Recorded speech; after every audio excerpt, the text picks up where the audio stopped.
This is Pop Culture Confidential, and I'm Christina Yerling Biru.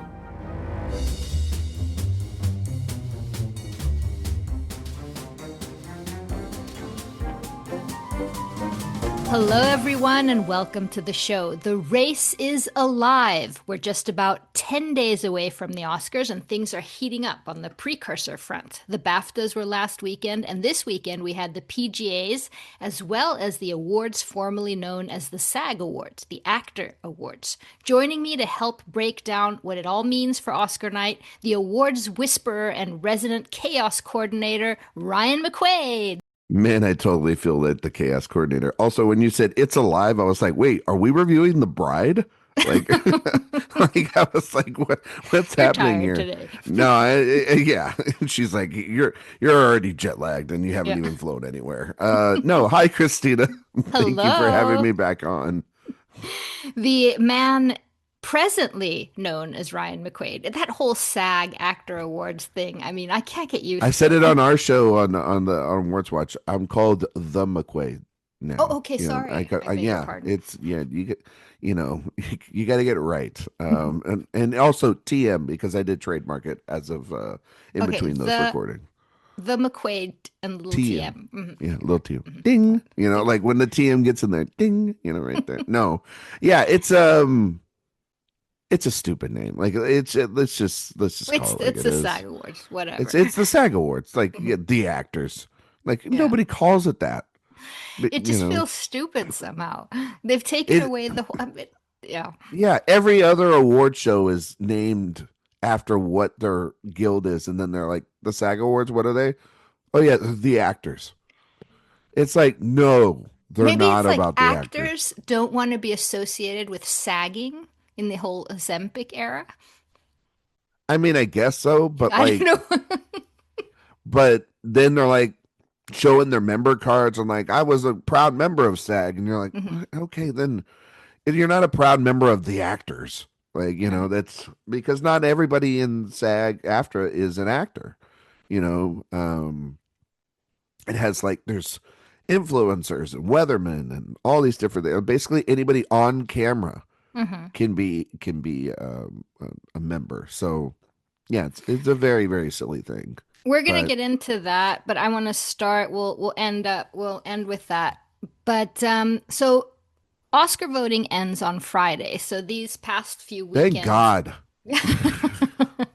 This should. You're ready. By the way, you're ready for it. There was a great article in Variety, which is a very rare thing for me to say, and that said that why are the Oscars so long? And we're not talking about the ceremony, like we're talking about why is it taking them so long to end? Like Parasite. And it was end of February before. It was, and it was marvelous. I mean, it was marvelous, and I think COVID extended it a lot, and I think. Well, someone said it was because of the Olympics this year too. Sure, but they're not even on the same network. Yeah. And the Olympics are already over. Like this past weekend could have been the Oscars. There's no the guilds have already happened. But this weekend could be the Oscars. There's time to have it. And this extension of the year, people don't like it. Like people are tired. And this is also how and we'll talk about it, these extended time periods, then people start second guessing themselves. Then people are like becoming their own worst enemies.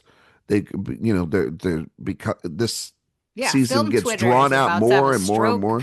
Yeah. I feel like every day, everybody thinks that they have to have an opinion and that they're right, and they've doubled down. And now I want to say this up top before we get in, Christina. We are really watching one of the most toxic years for the online communities, for film Twitter, for punditry. I'm talking like regular pundits. You've got, fuck it, I'll call it by names. You're talking about somebody like Clayton Davis, who I respect Clayton. I do. And I respect Jacqueline Coley. over at Rotten Tomatoes, predicting Sinners to have 8, 9, 10 Oscars without any real evidence to back it up in some of those categories. Then you've got other people that are refusing to even see those possibilities happening at the same time.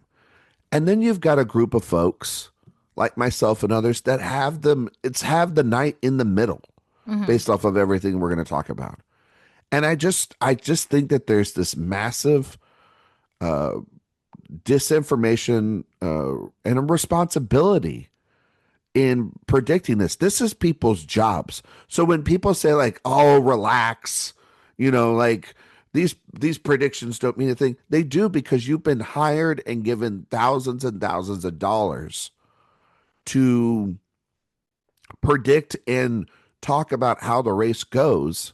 So then when you say after your wild prediction didn't happen for months and months, oh, it's not that big a deal.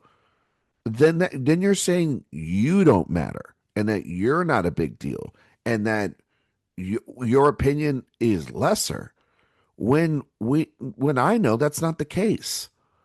And they're doing it what? Because of pride, because of stubbornness. And it's been very frustrating to see people highly in, mostly intelligent, critical thinkers, pundits that are respected across multiple platforms trap themselves in their own words. And I think that they should be allowed to maybe take that back, but they have to acknowledge their mistakes.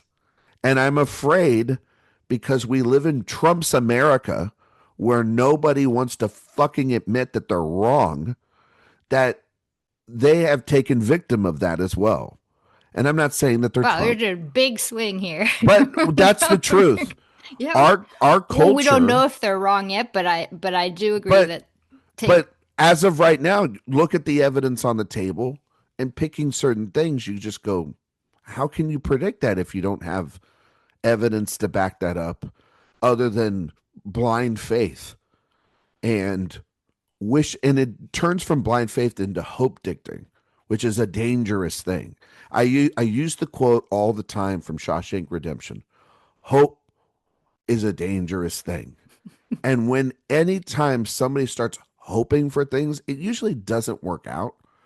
But there's been a lot that's happened in the last couple of weeks since we talked. I mean, you have to admit that these last few weekends have sort of made the race quite exciting. It's made an in exciting. the past few years hasn't felt quite as exciting as this one. I will say last year was pretty exciting. We had the Brutalist and Amelia Perez, and we had Honora, and we had Conclave. But I want to use that as an example of like the PGA DGA happened last year. Honora won both, and everyone said it was done. Mm-hmm. And now one film has won at every guild, and another film won one guild, and we're saying it's a race. Like, I just want to kind of like put that in perspective of we're going to get there. I mean, Christina, I'll say this. I'll ask you this, because I can't ask any of those people this, but I'll ask you this. If Sinners had won CCA Golden Globe, BAFTA had won at every guild, won the PGA, but one battle after another won SAG Ensemble and Leonardo DiCaprio, would everybody be predicting one battle after another to be? No, we would be saying what? SAG, they don't mean anything. It's Sinners. Just put that in perspective. Just chew on that, folks, while we talk about that. We're going to get to, I want to start you off at the BAFTAs. Yeah. Because we haven't talked since then. Just a little recap of, well, tell me what happened, because this is where Sean Penn finally showed up. Well, he didn't show up because he's not showing up to anything and giving any speeches, but he won and kind of turned the tables here and there. What are your thoughts on the BAFTAs? I thought the BAFTAs went exactly the way I thought they would. For most of those categories, like PTA won, Coogler winning screenplay, one battle after another winning. They've been Sophia has gone on multiple trips to London for her for work and other professional things. And when she's gone there, she's had the chance to see one battle after another. Surprise, surprise, with a British audience, with that Q&A with Leo and PTA with BFI, and they love it even more than we do. So that is not a surprise whatsoever when it comes to that. You know, Robert Aramayo, winning actor there, a lot of people were predicting it, and I don't disagree. It feels like BAFTA celebrating one of their own.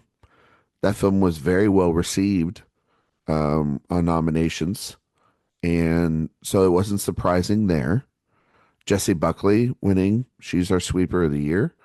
We don't really have to talk more about Jessie Buckley throughout the Jessie rest of this Buckley, yeah, episode that's because that's been locked up since you and I saw locked that and film at loaded. Telluride, you know, Yep. and so um, but then it was very interesting that Wumi Musaku won the BAFTA for supporting actress, and then Sean Penn, Colonel Lockjaw himself, won the BAFTA, and those are two of the more interesting categories. I think cinematography has become, honestly, everyone assumed it was Sinners. It's one battle's in the lead there, Mm-hmm. and then And film some editing. Train Dreams. Yeah, I mean, Train Dreams is won the Critics' Choice, but the British guilds and also the BAFTAs have gone for one battle after another. We'll have to see what the American Guild says here. I think it's this weekend. Weekend, yeah. But and then editing going to one battle after another. So one battle after another had six, and Sinners had three.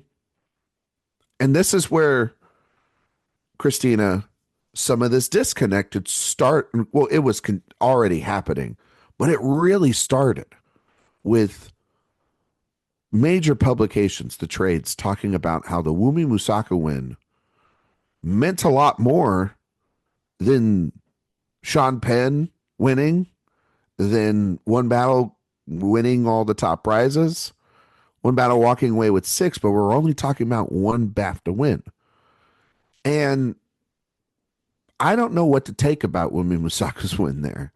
I don't know if that is a product of Well, that she's she's a going to win. homegrown talent. I Yeah, mean, like that's the other thing. It's like she's it a was a homegrown great one. talent. I loved her. I mean, that win. I thought that was. Yeah, I think that it was a great speech. Mm-hmm. She's looked. Her and Tiana Taylor have killed the red carpet this Mm-hmm. year. Um, and there is passion for Sinners, and that's what it did show, is that there's passion, but there's passion for it with an asterisk of there's more passion for one battle after another, and people just continue to not look at that as one battle doubled it in the wins, there. But Musako's win was important because she beat she beat Tiana Taylor there. Not that I thought Tiana Taylor was going to win the BAFTA, but she won on her home turf, and winning an acting prize for Sinners. That's been sort of maybe not in the cards, but we're going to talk about that as potentially being in the cards now. But then Sean Penn winning this was I thought this was Stellan's so. place to win I thought so too. I thought BAFTA. that I know that people started kind of trying to pick Inga and Stellan both, and I'm just like, No, Inga, I I think it's, wasn't I think it thinking, was, but yeah, I think it was just Stellan there. I think people were overthinking the international presence that much. But yeah, Stellan did not win, and Penn, who was not there, and spoiler alert, wasn't at SAG. how So much does he, that factor in, Ryan, for listeners who maybe have, don't follow this as much as we do? The fact that is not there at the end here, winning and not making those very important speeches that the Oscar I mean, voters this week are listening to. Does it matter in his case? He also has uh, a two-time winner already. there is a little bit of that. There is also the fact that, Christina, we do this every year, and there's everybody's campaigning, and everyone that wins campaigns. But I would like to call back to really Karen Culkin last year, who didn't campaign Hmm. and just went off of the fact that, like, I'm Kieran Culkin. I'm Emmy winner Kieran Culkin. Vote for me. And I kind of think that Sean Penn is winning this because for the first time in a long time, he's winning off of merit. He's winning off the performance. And He's not he's winning. divisive. I mean, he melted his two Oscars to Yeah, give but to there's also Zelensky. yeah, but there's also like that's not divisive. That's also people would call that brave. I'm People just would saying call, that, but in the business in of oh, I mean, Hollywood, he's been in and out of it for like, 30, 40 years, I mean, even since he was a kid. But I think there is something about when you watch Sean Penn as Colonel Lockjaw, it's unlike any performance, and it is a reminder to the older generation that Sean Penn is one of our great actors that we have when he's on it. And to the younger generation, like, it's who's probably this their guy? first time they've ever Yeah. seen him, and they're obsessed with him. And he's also the most relevant character, and he is that typical villain that you're rooting against, but you can't turn away. And he's part of the whole Christmas Adventurers plot, and his demise at the end is so satisfying. It's kind of So everything you two want in a two character. questions. Yeah. Two questions, two follow-ups on this one. First of all, should people campaign less? I mean, they're spending so much money on campaigns. If you're saying that at a certain point, you don't have to be spending millions of dollars to campaign all that much and all your time. And the other question is he the one you see winning the Oscar now? Oh, that's a great two-part question. This is why Christina Biro is the best. To answer the first one, yes and no, because they have spent millions of dollars on like Benicio and round tables with Tiana and Chase and Leo, and even PTA has shown up to certain things. And to be clear, Sean Penn did do press for this movie. He went to the He Santa smoked a Barbara. cigarette at the CA. He at the Globes. He The smoked Globes. a cigarette. Um, which I mean, like I'm like, cool, yeah, he did that. Um, That's he enough also, campaigning for him. but he also went to the Santa Barbara tribute and with the Benicio and with Leo, and he talked with Pete Hammond there, and so he has done some, not everything. I've seen a Q&A or two with One Battle, and he was not present at either one of those. I mean, if you Uh, compare to like Stellan, who's been on the road since May. I mean, if you compare it to Benicio, if you compare it to Jacob Elordi, if you even compare it to Delroy Lindo in the surge for him that people are trying to have, um, he is the one that by far of the five that's the least campaign. But but there's also something about, like, again, they're voting on merit So a he's a little bit. special case. Everyone, most people Yeah, still he's need a also a big two-time campaign Oscar behind winner. him. Yeah. He's the only one in all the categories with two. Well, I guess Emma Stone isn't Oh, is yeah. in that category, but he's the only male in all the categories with two of those nice statues. Hmm. And He doesn't have them anymore, doesn't but have him anymore. So I think that's the other thing is he doesn't have him anymore. They want to give him another one yeah. that he can actually And keep. keep it. But will he win the Oscar? Is that the question? Um, at this point, yes. And I'm not under um, the sense of delusion that it's Delroy Lindo. I don't Tell think that. Orlando I don't. But what I I don't think did a that. I. couple weeks ago, I did the love I felt in the different rooms for Stellan, particularly in the US. I mean, just everything combined from what he's been, Dune and Andor and Legacy and 2 weeks ago I would have said it was his to lose. Yeah. I mean, I I told you I never subscribed really to Stellan winning. Um, And because when and I told you, I remember telling you this, and maybe we talked about it on the show.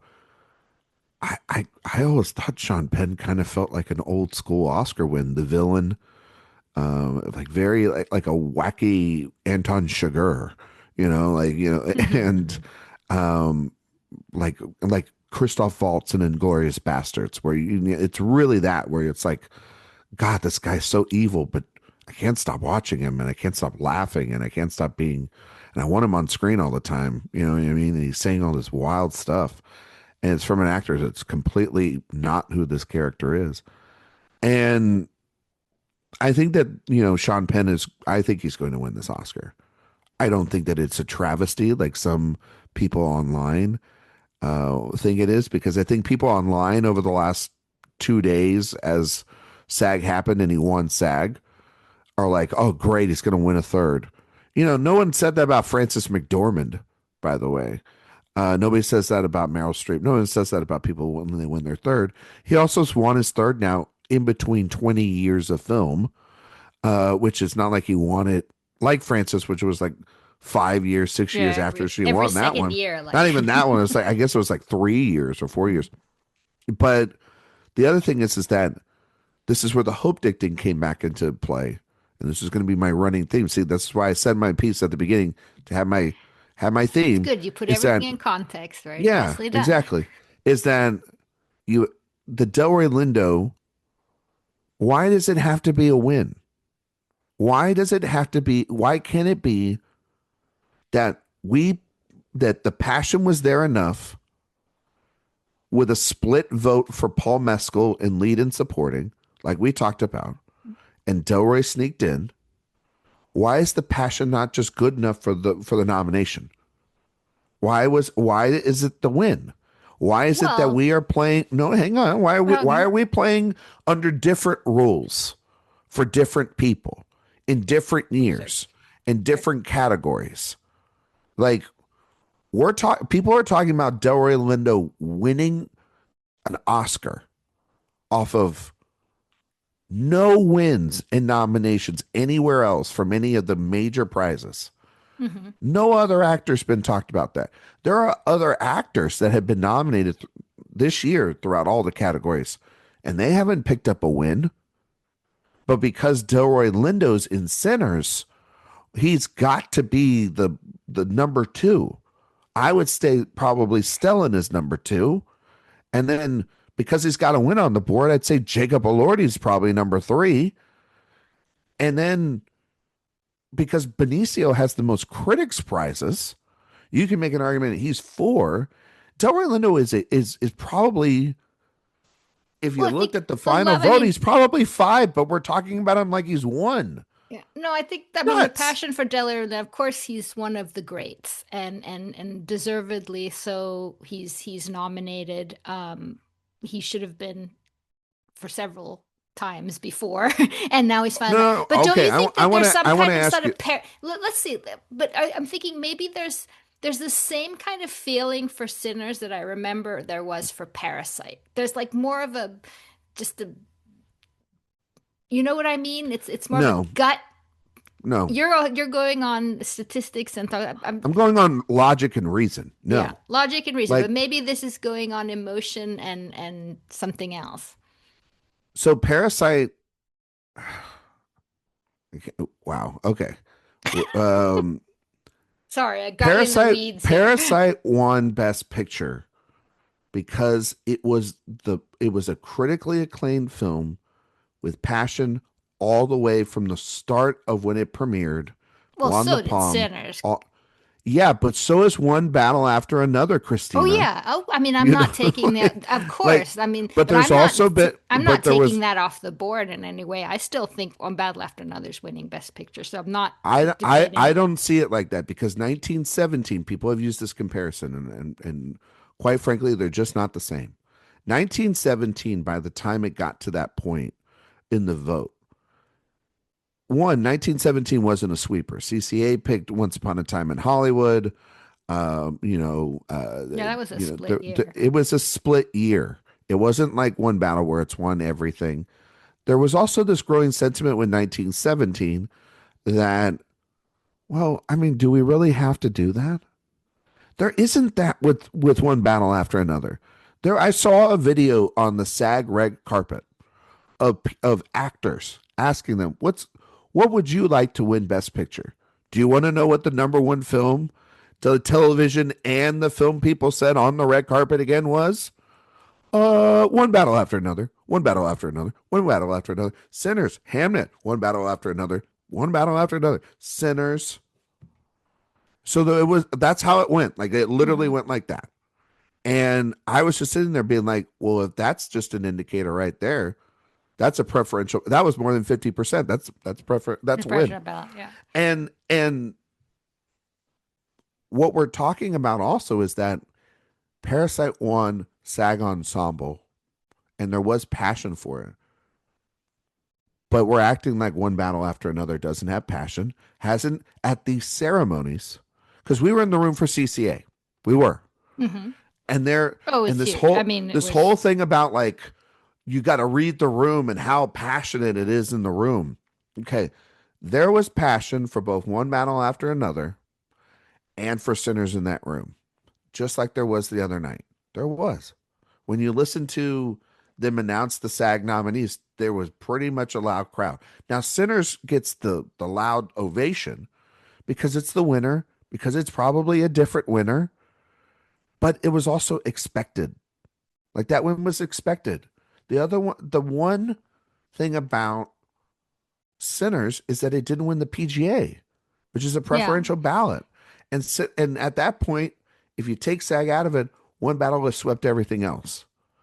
And so you can talk about the passion. It was a great win, and you can talk about that. But when everybody talks about Sinners has the passion, you're forgetting that the other movie both has passion too. I was saying Delroy Lindo as maybe more passion than that's Sean why he Penn? maybe is number two.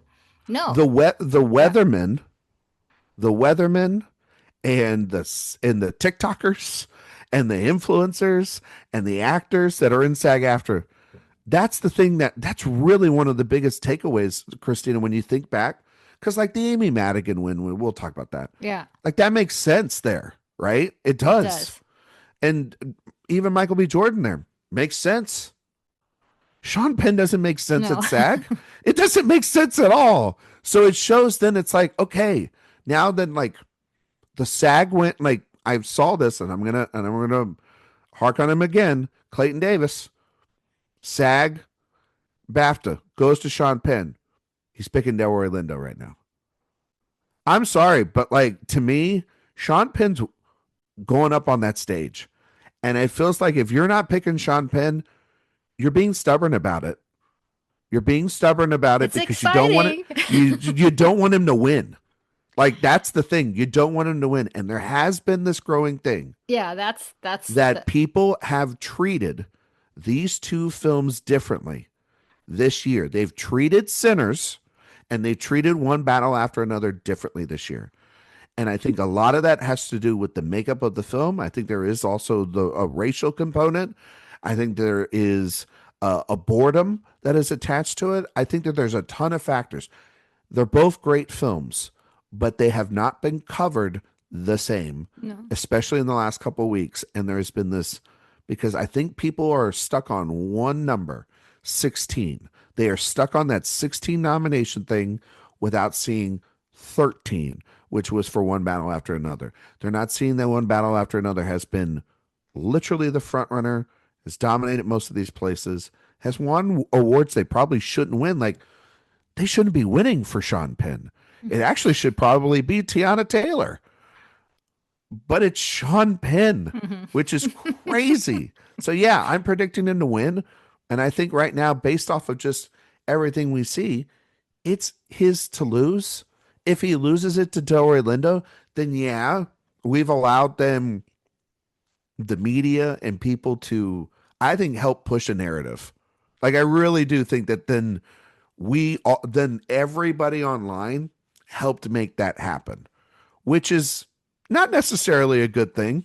You know what I mean? Because then it would then mean that a lot of the crazy behavior was rewarded. But I will say Delroy Lindo, he did get to make the speech The last speech, yeah, with Sinners. for SAG, and it was a bit all over the place. And if that is an audition for an Oscar speech, uh, it wasn't a very good one. But Sean, on the other hand, didn't. But Sean Penn didn't make He- a speech the last two times, and honestly, got to tell you this, Christina, it's probably a good thing. You know what I mean? It's probably a good thing. But I'll tell you this: if he wins the Oscar, he will be there. Sean Penn will make a political speech, and his speech for Milk still one of the best speeches ever. So let's put a bow on there. BAFTAs before we get into more of this excitement. Just to say that we saw so much of the Frankenstein below the line love there that and you love that. Over.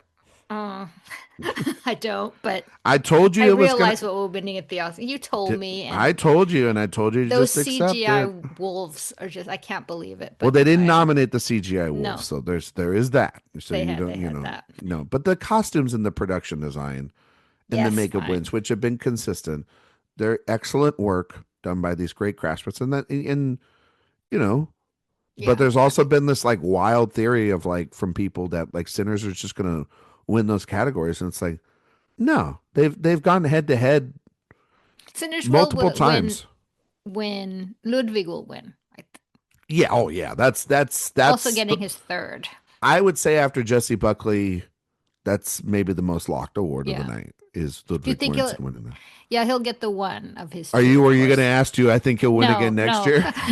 Were you getting ahead of yourself and trying to get me on the record for his fourth win? Yeah. The Odyssey. I don't know if you listen to that. I don't know. Maybe. It depends. It depends on what the year is. I mean, it is the Odyssey for God's sakes. Yeah. You know. And PGAs, you talked. That was one battle after another. The PGAs, of course, is probably one of the most predictive of all for Best Picture. Yeah, I mean, like statistically, it's one of the great things to have.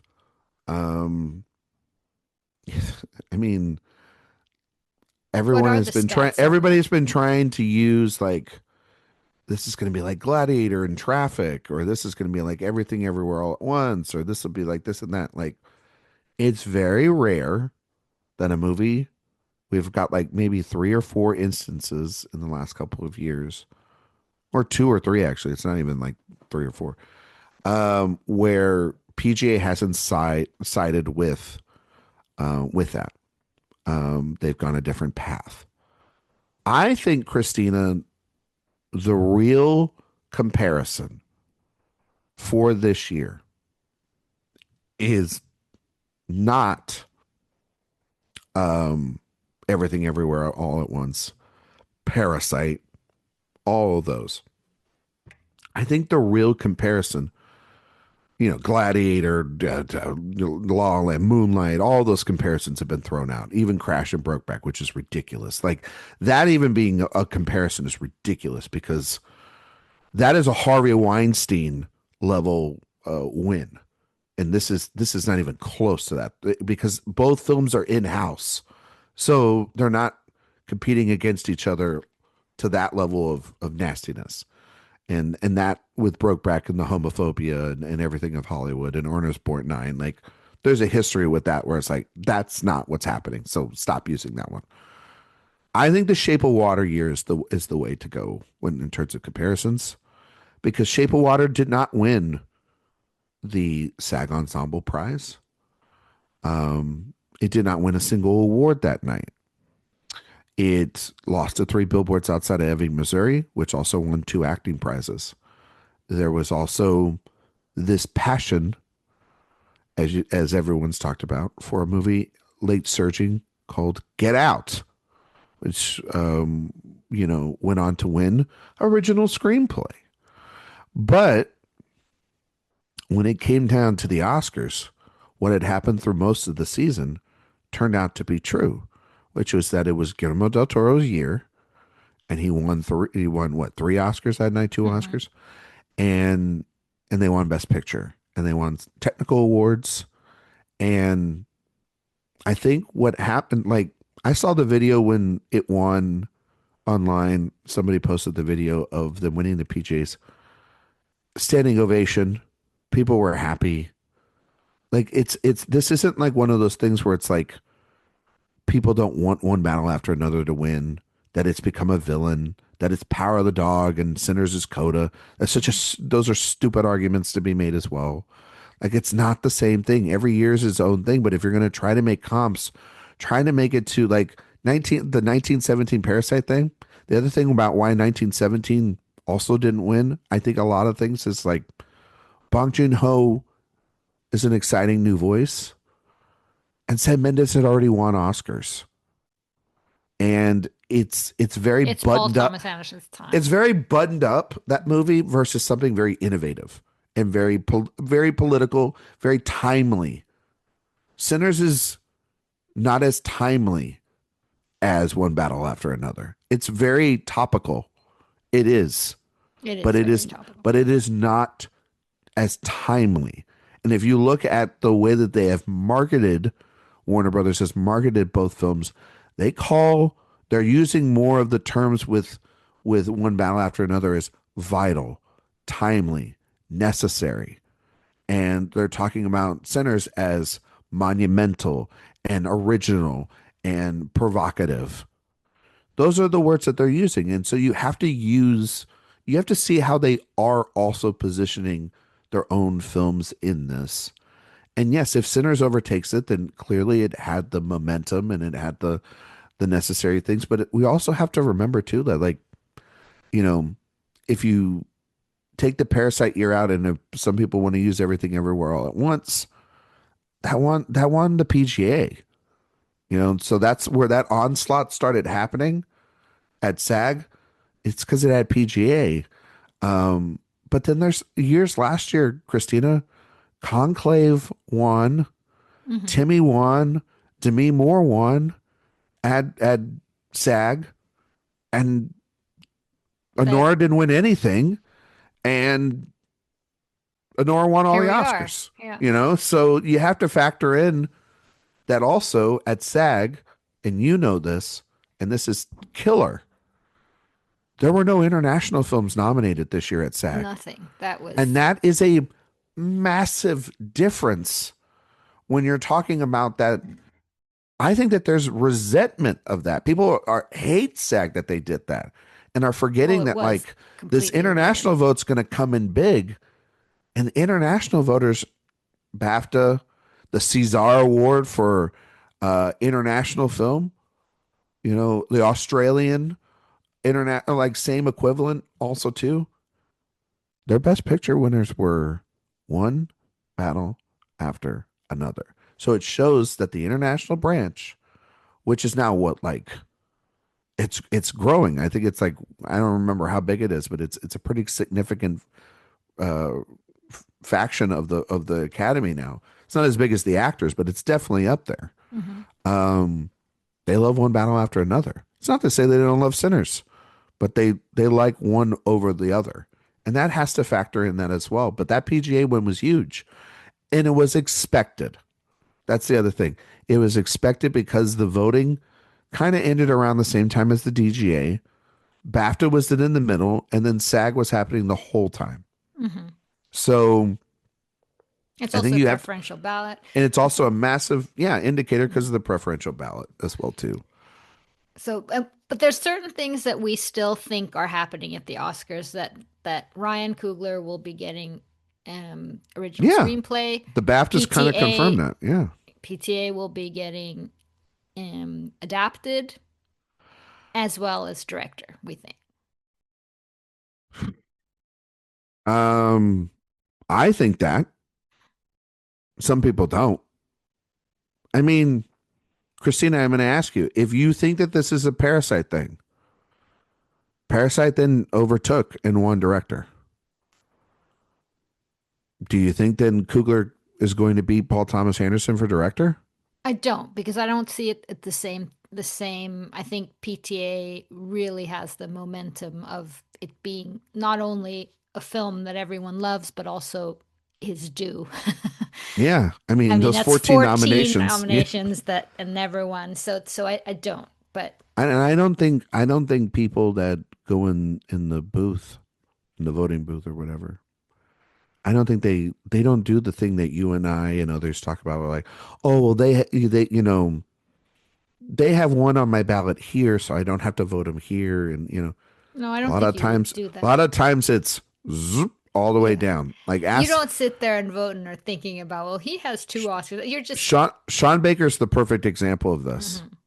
where it's like they just gave him four. They didn't give a shit. Like they didn't care. Oh, I'm giving him four. They're Cool. not spreading things out. If I could give him five, I would. Yeah. That's what it kind of felt like. If I could give him six, I give him another. It just in those years where you see that, you're just kind of like, yeah, they're going to give him two, possibly, most likely three.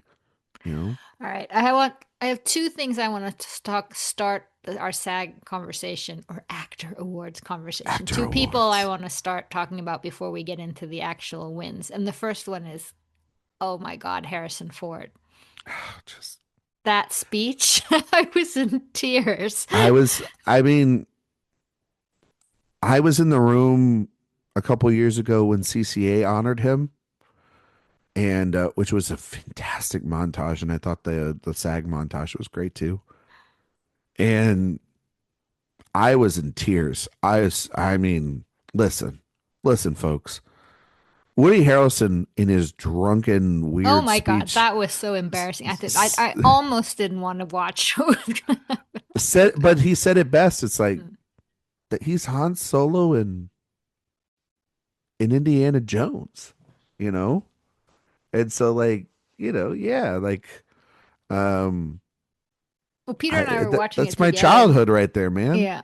And he put it so then the speech itself, when he was sort of just talking about what it means to be part of the acting community and when you're doing something you love, and sometimes you're so lucky that it's both entertainment and great art at the same time. And Peter he was saying, this it's such a dignified speech. It just everyone was just, you could see in the audience they were just completely everyone was just quiet and in the moment and eyes welling up with tears. And he sort of spoke about himself, but about everyone at the same time, sort of bringing the new generation forward. And it was just a great speech.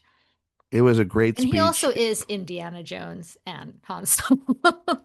I mean, He is. I mean, like that's the thing is like, and he's doing, I think, some of his best work of his career on Shrinking, which is on mhm. Apple Plus, and Yes. it's a fantastic show. And But the last words, like, this is encouraging. yeah, I mean, Was it just is like I don't understand, Christina, how this man doesn't have an honorary Oscar. It's Like this man, ridiculous. this is he is a prime A1 candidate for an honorary Oscar. Like, no offense to Tom Cruise. Harrison Ford should have an honorary He Oscar should. before you. He should have. Like, and he's not going to turn it down. Like, he didn't turn down CCA and SAG, so he I wouldn't don't know turn it what down they're if you doing. offered it to him. He should have it. He shouldn't. I mean, imagine at the Academy him walking up there and being handed the Oscar by Steven Spielberg. Like, I mean, call it now. Spielberg's got a Stephen movie. and George. Steven, George, uh, Francis.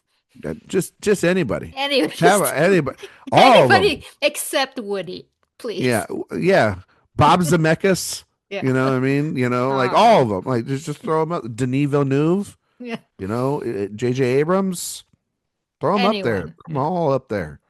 Yeah, it And the was a second beautiful one I speech. want to talk about before we get into the winners is what the hell happened with Timmy?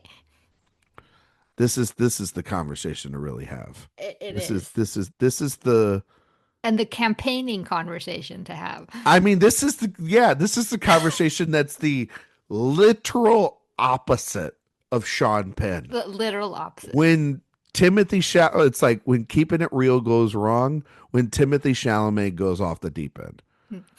I told you that this was not going to happen. He was not going to win this thing because and I felt this for a while, and then he won the CCA in the Globes, and everybody was kind of like, "Oh, well, it's over." The I was one way, of those. I thought it was the momentum was riding high, and sort of last year yeah, he should, many people think he should have gotten it last year, and but I think that that showed the reason why Michael B. Jordan won the SAG a little bit too is that I think Chalamet has burned bridges. There's there's a little bit of the and Bradley Cooper gets called out for this, so Timothy Chalamet gets called out for it too now. The pick me, pick me, pick me. And I want to be the prettiest girl in the room. You know what I mean? To quote PTA at the BAFTAs. I want to be the shining thing. And he is a movie star. There's no question about that. We don't have to dispute that and anymore. he's great in the role. I mean, He's great in the role, and but has there been is consistently very good. he's delivered great performances throughout his career. But that's not the point. The point is that you can't act like a little shit and think that you're going to win over these voters. You're not. And prime example of this is like if they BAFTA has no problem awarding young talent. They awarded Austin Butler for Elvis a couple of years ago. They have no problem whatsoever in anointing or continuing a streak or if As somebody's opposed to the locked in Oscars. Hmm. as opposed to the Oscars. They don't have a problem with that. But they went completely different. They said no to any of the Oscar nominees. They went with their own guy. And then I think that there is a little bit of how do I put this? I think that the thing that we saw with Wicked is a little bit of what we saw with Timothy Chalamet. Now, when the industry got a hold of it, is that Wicked had this massive fatigue, Mm-hmm. and Marty Supreme's a massive hit for A24. So it's not the same thing in terms of box office or quality of film or whatever. But there is such thing sometimes as overexposure.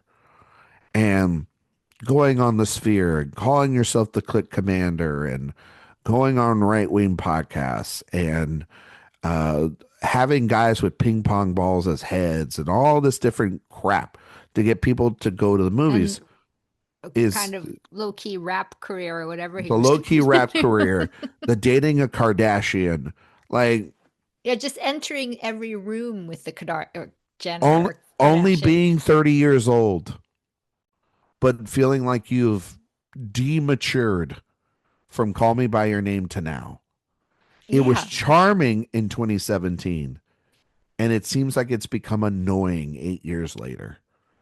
And so, yeah, and But the it was and so funny at SAG this weekend. Was all buttoned up in a regular suit with his mom. It's like someone yep, had called him and said, "You know what, Timmy? We're changing the strategy." that's the thing is that he then went to the Globes and CCA, and he acted like an adult, and I kind of think it backfired because then they're like, wait a minute, so you can act like this, but then what was the point of being Well, annoying I the think last couple of it months? was It was too so clear. weird. It was It's so so clear that weird. it was an act, and that people don't like that.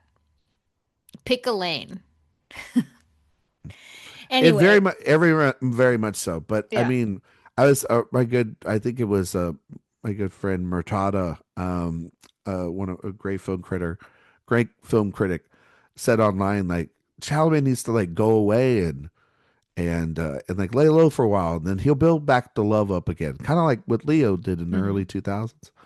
And I said, well, he can't really do that because Or he's got Sean. Dune 3 later in the Yeah. year. So it's like he's not gonna go away. It's gonna make another movie that's gonna probably make like 800-900 million dollars or something. But I think that Okay, is he the out real of it? tell He's is, not winning because it feels like he's still I is mean, number two. Number, I mean, I think number three.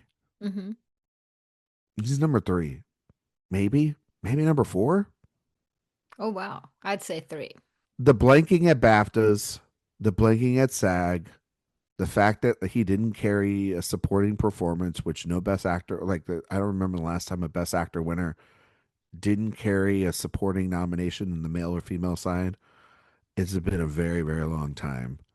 Um, Yeah, and the whole love for his movie is kind of yeah, but gone. it missed things on even Oscar morning that we were unwilling to look at. That some people were unwilling to look at. You know what I mean? And I guess the last one would be Rami Malek would be the one that didn't carry a supporting Hmm. performance. We all know how that movie was. Hmm. And so Christina talks about it every day.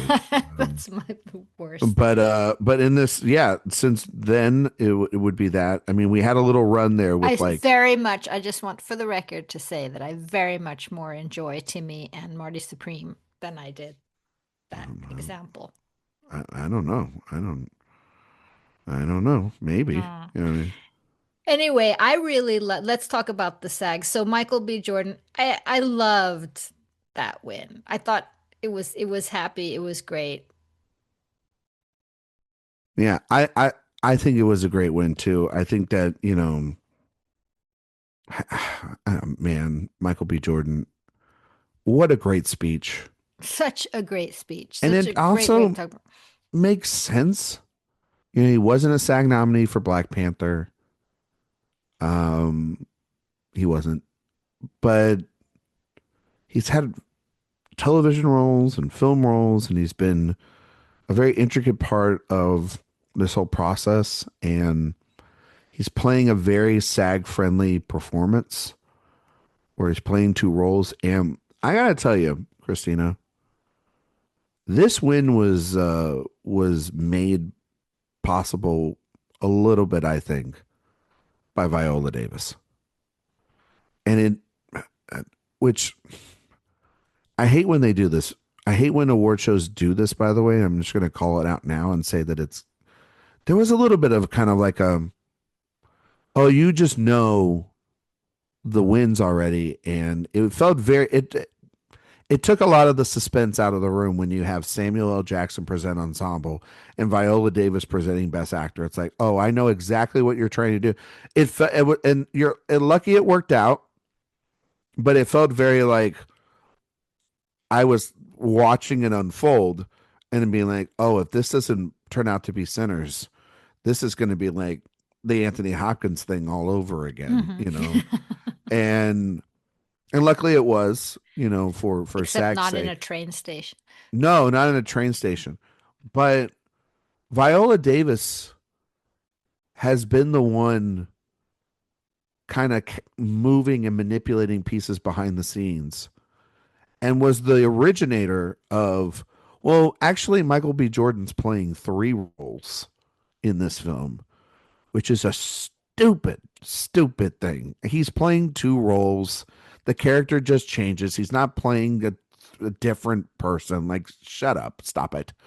But I think, and that happened at a SAG um, after a Q&A. And it really kind of picked up that sort of narrative for Michael B. Jordan there. Um, I don't know how much Michael B. Jordan's win means for him to win the Oscar. No actor in SAG's history has won just SAG and then won the Oscar. But to your point about passion earlier, if there is passion, I don't think it's for Delroy Lindo or Wunmi Musako. I think it's for Michael B. Jordan. I think that all the passion from SAG goes into his win. And then that makes it a very interesting night because at that point, like, here's how the cards look out. I'm taking supporting actors, I'm throwing it out the window because you could give it to either one of them. Let's say it goes to Amy Madigan. Hmm. Push it, you know, say it goes to her. Say it goes to one of the sentimental value girls. Push it, goes to them. I'm going to take Musaka and Tiana Taylor, by the way, off the board there. And Sean Penn wins and Michael B. Jordan wins. Which package do you think you would predict for best picture here, Christina? Would you predict a best actor, original screenplay, score, and casting, which is what For Sinners, yeah. Sinners will get, or best director, best adapted screenplay, best supporting actor, best film editing, and best cinematography? which one would you take? Because that's one battle after another. One battle. So even with the best actor win. Mm-hmm. So that's why I think some of these predictors have over predicted in the supporting categories for Sinners right now, because a domination in those acting categories would mean then a dominating factoring win.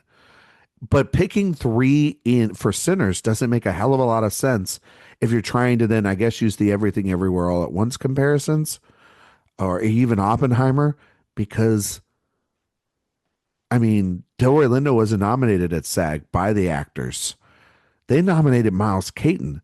And even if you're going to say a win for Miles Caton is a win for Delroy Lindo, he didn't win, you know? So that's the thing as well, is I think that for that specifically, I think that Michael B. Jordan gets the passion. Yeah, you're predicting him, because I as of today, we'll see next week, but I'm predicting MBJ for the Oscar. I'm predicting him as well, but and Eric kind of scolded me a little bit for this. There's a lingering factor of Wagner Moura hanging around that I can't, and that the fact that he was been an excellent campaigner. I will give he you has that. Been a massive campaigner. In a fantastic role. What he did with that movie is, I'm not saying that, but I don't And know. he beat Michael B. Jordan heads up at the Globe.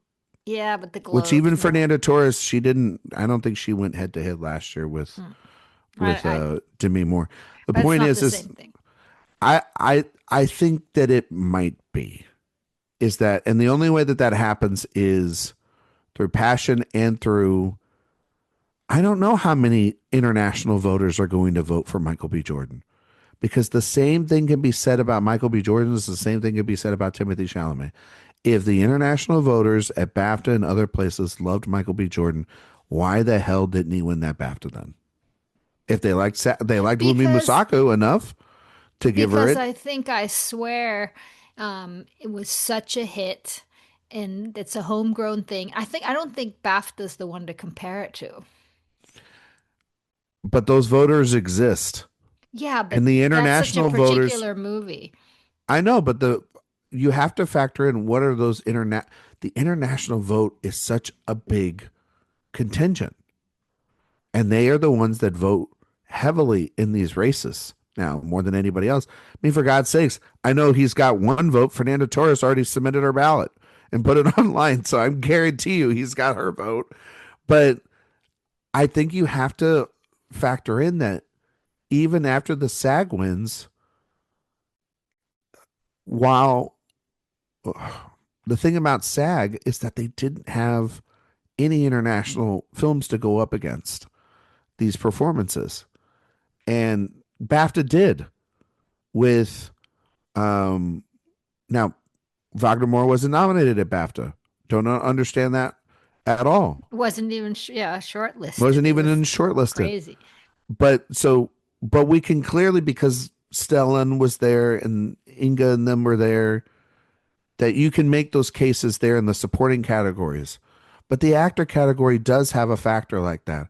It does have Neon really particularly campaigning this man singularly for this film more than anything else. I don't think Ethan Hawke's a real thing. Leo would be an unprecedented thing. And that's the thing, Christina, is every winner here would be unprecedented. Mm-hmm. Ethan Hawke would be a winner without a Best Picture nominee and without any precursors. Leonardo DiCaprio would be a winner without any precursors, but in the Best Picture, potentially winner. Timothée Chalamet would have Critics' Choice and Golden Globe. He wouldn't have SAG or BAFTA. Would be a first time that's ever happened. If Michael B. Jordan wins, he would have only SAG. That would be a first time that's ever happened. And if Wagner Moura wins, it's the only time somebody's just had Globe and won. Mm-hmm. Point being is that history is going to get made here. It goes down to passion. Yeah. I agree with you. Michael B. Jordan has it. But if you're talking about a number two, I do think it's Wagner Moura. I do think that it's somebody there that is an adult That's the other Yeah, thing. it's I interesting think the that adults, Timmy's just gone. Yeah. the adults are more likely to win. I said this Mhm. on, we did an Oscar draft podcast over on the movie draft podcast that Ethan Simi runs, and he asked at the time, and now I said I thought DiCaprio was going to win, but still, I added the caveat of they're going to award an adult, and I got like side eyes and looks from people being like, "How dare you? Timmy's an adult." I'm like, "Is he though?" Looking at how things are going now, do they think he's an adult? I don't think so. It's I think it's MBJ up at the front. I think Wagner Mora. And then yeah, I'm gonna even put Leo at third because Or he's in the best. Have Ethan just No, in the no, love for him in the Academy. please. Three. Okay. You know who has love? Academy Award winner Mhm. Leonardo Okay. DiCaprio. There you That's go. true. That's true. All right, we don't even have to discuss Jeff C. Buckley, as you That's so mentioned. She mean. It won seems the SAG, it and feels she's so good. mean to her. Like It's you're not like mean, but it's great. I mean, I love the fact that she's going to win. it's usually this is the category Yeah, where usually like what the hell's gonna happen in Best yeah. Actress? We don't have to worry about that. It's so No, crazy that's how great. that one's the normal category. But yeah, she's had great speeches. I Oh, it was love so the shout out beautiful. Yeah, the shout out Emily just Watson. so great. I mean, what a great speech.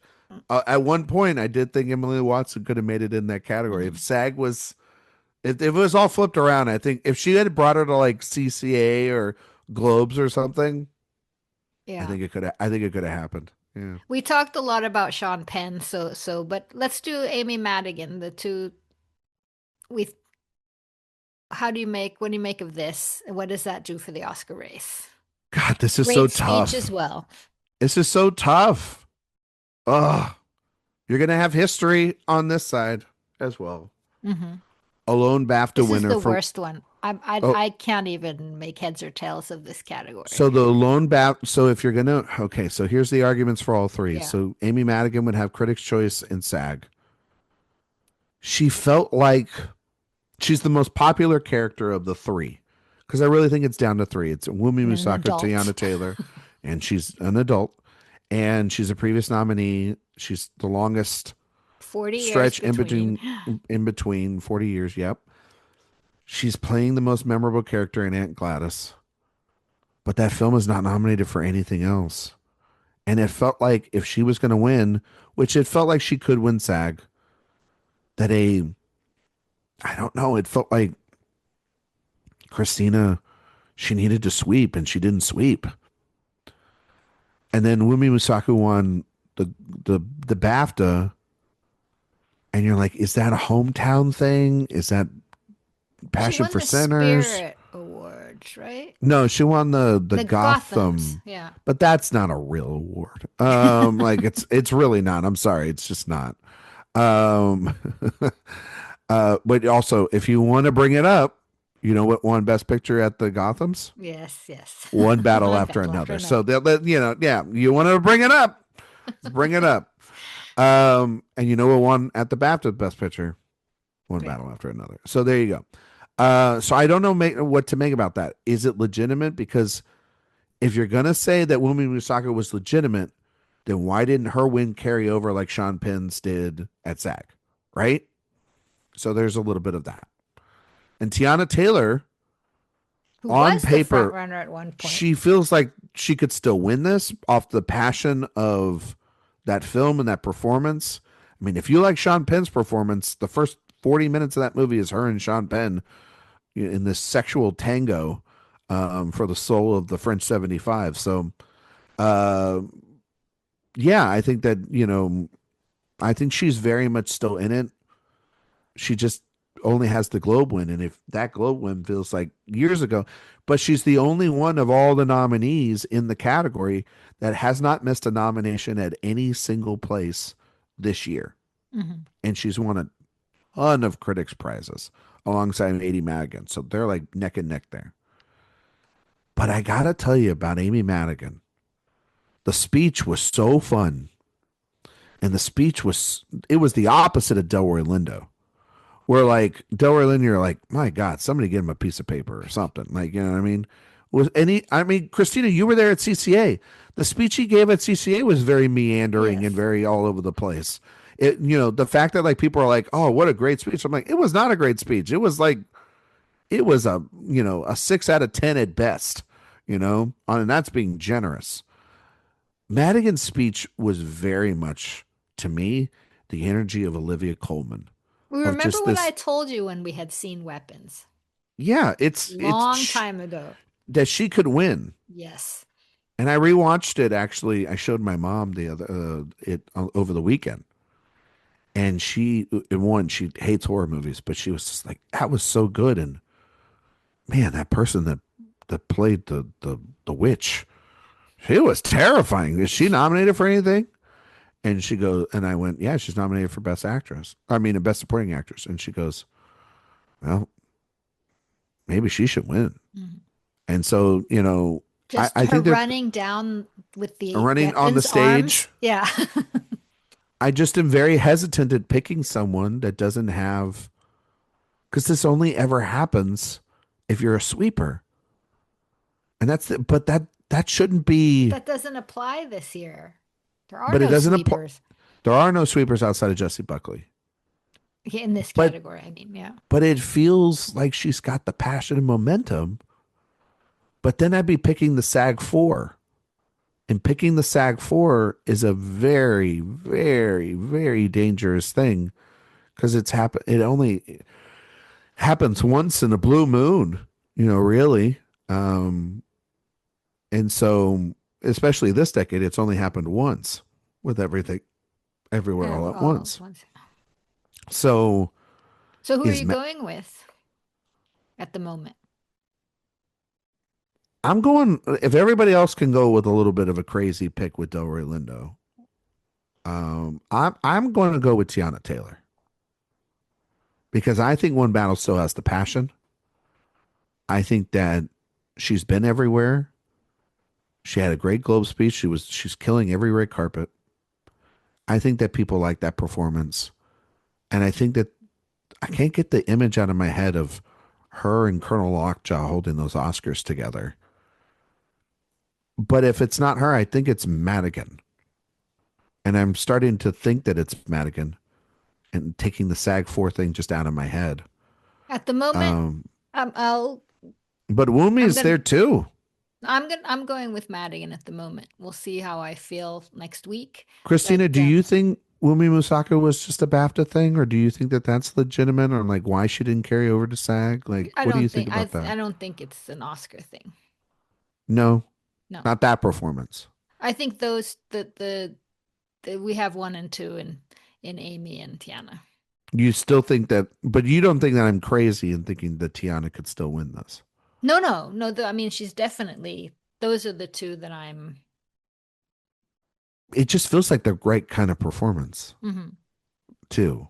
But Madigan, she's playing Aunt Gladys for God's sakes. Like it's a, it's a, Yeah, it's a big it just feels performance. like the academy, the older part of the academy, who's rallied around her for.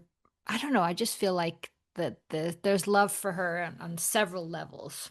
Yeah. All right, we talked about Sinners winning this and what that means, but so I just want to one more thing before we wrap this up. You mentioned that there was no international names at the At SAG the Awards, actors. right? Yeah. Um, what do you think's going to happen with Sentimental Value with the sort of historic for non-English, like 9 Oscar nominations, and with Secret Agent? Like I said, I think Wagner Moura is still in competition. Obviously, these two films are going to go head to head in the international, the best international feature category. I think Sentimental Value will win best international feature at this point. I don't think that I don't think that So Sentimental Secret Value, Agent will get nothing. and I think that it is Wagner Moura or bust for that film. Hmm. So sadly, unless the Brazilians go really crazy for it, but even still last year, with I'm Still Here, which had the momentum swing for it because of a massive controversy with Amelia Perez. That's why I think it wasn't just the Brazilians. I think it was everybody voted for I'm Still Here because they had to find an alternative than to pick that film. Sentimental Value is not that. It's not Amelia So either Perez. You Sentimental know? Value gets nothing or Secret Agent gets nothing, basically. If if we're saying that Stellan's not winning. So Yeah. one of them will be zero. Because I thought at one point, I did think at one point Sentimental Value could win original screenplay. And then Coogler has just taken that idea completely off the table.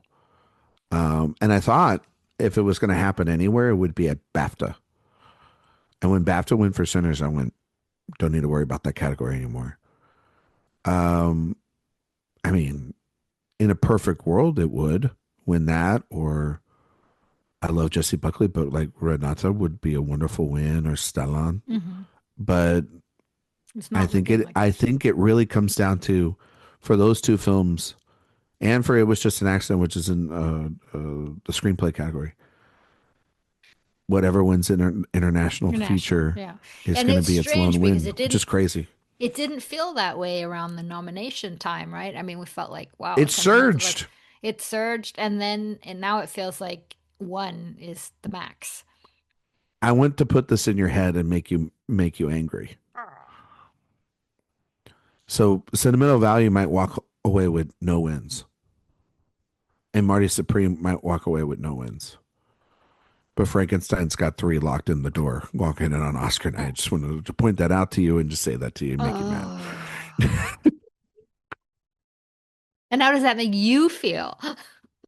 I mean, it doesn't make me feel great, but also I've been calling those races for a while, but it's the way of the Oscars. Avatar might have more wins than both of those films. It's hard to compare. I mean, below the line, sort of apples and oranges and all that, of course, because that when you start talking about, but it's just the fact that Sentimental Value was such a huge thing for Norway in terms of, I think it's going to walk and 4 actors nominated. I mean, who I does think that? Though, but I do think this is that one. I know the movie's very near and dear to your heart, but you also have to take that out of. We have to take all of this out of consideration. No, Even like everybody knows I want near and dear to my heart too. Yeah, everybody knows I want one battle after another to win, but I'm not. Yeah, we got that. Yeah, we got that. But I'm not dumb to the idea that Sinners can win. I have it at number 2. And also, if Sinners won, talk about history. If Coogler did win, it's amazing. Yeah. I mean, I have told people this. You're going to get this on the record, so then everybody could shut up. One, Christina has it on the record that Sinners is in my top 10 of the year, and has been, and is not moving from there. It's a phenomenal film. It's just not one battle after another. But if somebody was to beat PTA, it should be Ryan Coogler. I don't think or want it to happen because I want PTA to win director. I've been waiting 25 years to see this happen. The man has worked in this business for 30 years and I've been a fan of his, for a long, long time. And I remember that There Will Be Blood night and thinking, how did that man lose that Oscar? And he has had it 14 times, and I want to see him get as many as possible. But the point is, Christina, is I have told you this multiple times. The Academy is about to be 100 years old. We have never had a director who is black, male or female, American, non-American, win that award, win Best Director. Feels like if there was the best case, it feels like it's this one. I thought Moonlight should have been it. And I still, to this day, will say it should have been Moonlight. And that was another case where if everyone wants to talk about La La Land and Moonlight, it was a split. And we could be on a night where PTA wins director and Sinners wins picture. Yeah, that's very much on the table. That's more likely to happen. I honestly am starting to think that's more likely. I'm starting to think it's going to happen too. It's more likely that a split happens than a complete Yeah, sinners I think so sweep. too. I think there's two options. I think one battle keeps winning and doing what it does, or there is a split where sinners wins picture and director goes to PTA. Hmm. At the end of the That's what I day, think could happen too. and even in the Coda Power of the Dog thing, the director still went to Power of the Dog even after all the controversy. So that being said, um, yeah, I would love that win for Ryan Coogler if that happened. But he's going to get the screenplay win, which feels very much in line with like Spike Lee, with Jordan Peele, which is not the consolation prize, but for making, especially with Peele, I think like the Peele is a very interesting one because they made a bold original concept Hmm. and they executed it to perfection. Obviously, that was a debut for Peele, and this is not a debut for Coogler, but it kind of feels like a debut in a lot of ways. It's his first original Original, film yeah. that he's made outside of a biopic or outside of existing IP. So that's a lot to be said about that. But yeah, Exciting year. Let's leave it at that. We have next week to go. Ryan, thank you so much for taking your time. And where can the listeners read everything and your last predictions and all that that's coming up? you can. We'll have our final prediction show next week, and I'm assuming Christina is going to try to get me back on here to do those as well. Yep. But you can find me on Twitter, Instagram, Letterbox, Blue Sky, Orion McQuade 77. You can find all my work at awardswatch.com. We're in the for Director Watch in the middle of a Palin Pressburger movie series, so please give that a listen. Um, and also, again, the voting ends on the 5th. From now, from the time you have finished this episode, all the way until Oscar night, and whoever the winners are, it's been an incredibly great year. Warner It for has. not just Warner Brothers, but for cinema in general. And I would kindly advise, even as somebody that leans towards one battle more than sinners for personal wins, when you're predicting these things, you know, predict without bias, predict with what you have, use the evidence.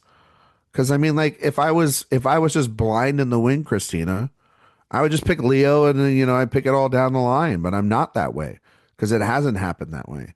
And also Michael B. Jordan winning, that's a great win. That's a I mean, great like no win. one's going to be mad at Michael B. Jordan winning.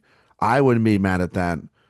I mean, just what a sexy Oscar winner that would be. He would definitely be up there in the conversation for one of the sexiest Oh, people yeah. ever to win Best Actor.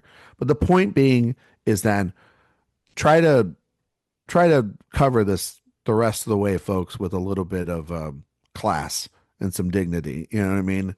And leave A little bit people of that Harrison Ford dignity. little bit. And we don't have to go after everybody. I talked about some people on here today. They're good friends of mine, and I'm using their stuff, but I have respect for them. I have admiration for them. You know, I don't. I just think they're wrong on these certain things and not seeing things in a way that is help But we can is right. disagree politely, right? Yeah, we can disagree politely, but what we can't do is take personal shot. And there was some stuff online that happened yesterday after I posted some predictions or posted an opinion, and we're going after like Katie Rich and some other people and saying that they were biased and bought. No Well, one's that's biased and bought here. That's not the case. Otherwise, I mean, I'd like to see the money because like it's not in my bank account. I don't know who's taking it. You know what I mean? But point being is that it's going to be a long 2 weeks. it's You going to know, be long. Thank you so much. And the listeners, you can, of course, follow Pop Culture Confidential anywhere you get your podcasts and reach out to me on X or Instagram at Christina Biro. Ryan, see you next week.